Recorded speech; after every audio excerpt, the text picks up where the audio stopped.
قدر فتياتنا الانهزام بنفس النتيجة 2-0، والسبب أنتم وأنا وقفنا حتما على مكامن الضعف البين في اللقاءين الأخيرين للمنتخبين المغربيين النسويين لأقل من 17 و20 سنة، المنهزمين تواليا في دورة شمال إفريقيا بتونس وبطولة العالم للسيدات بكولومبيا 2024. نتائج هذه المباريات تطرح تساؤلات ملحة حول جاهزية فرقنا الوطنية النسوية. هل هذا الخلل هو بداية لنقطة تحول يمكن استغلالها للعلاج والتحسن، أم أنه انعكاس لمرض مزمن في بنيتنا التكوينية يحتاج إلى تدخلات أعمق وأكثر شمولية قبل فوات الأوان؟ إليكم التفاصيل، ولكن قبل ذلك دعوني أرحب بكم من جديد في قناة فوتوفوت المتخصصة في الكرة بصفة عامة، وأرجو إن أعجبكم محتوى القناة أن تدعمونا بالضغط على زر الاشتراك والتنبيهات ليصلكم كل جديد. لننطلق من الخلل الظاهر البين الذي لاحظه من شاهد المقابلتين معا، ألا وهو ضعف الدفاع المغربي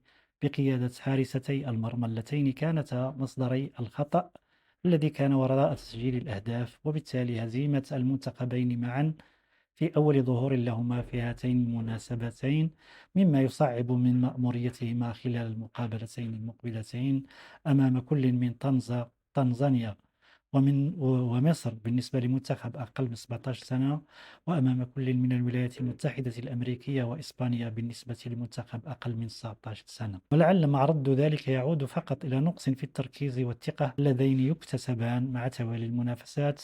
لذلك أنا أبقى متفائل بتحسن مستوى النخبتين في المقابلتين الثانية والثالثة المقبلتين لهما. أما الخلل العميق غير الظاهر العيان فنتركه لأهل الاختصاص، وهو مرتبط ارتباطا كبيرا بالحكامة في التسيير الرياضي بالمفهوم العام وتأثيره على مستوى الممارسة الكروية النسوية الوطنية، والذي يجب أن يصب كله في خلق ذلك التآزر المحرك بين جميع الأطراف المتدخلة في المجال الرياضي النسوي. لكن نكن واقعيين، فلسنا وحدنا من نعاني من هذه الصعوبات التي حتما سنتغلب عليها آجلا أم عاجلا. ولنا في المنتخب المغربي للذكور الذي انتظرناه أكثر من نصف قرن لكي يصل سنة 2022 إلى نصف نهائي كأس العالم، وصبرنا عليه أكثر من 16 سنة على تأهله لأول مونديال سنة 1970 لكي يمر إلى الدور الثاني في مونديال المكسيك 86. خلاصة القول، نحن في محيط تنافسي، كل الدول تجتهد من أجل الأفضل، وعلينا بالمزيد من الصبر ومواصلة السير بالرغم من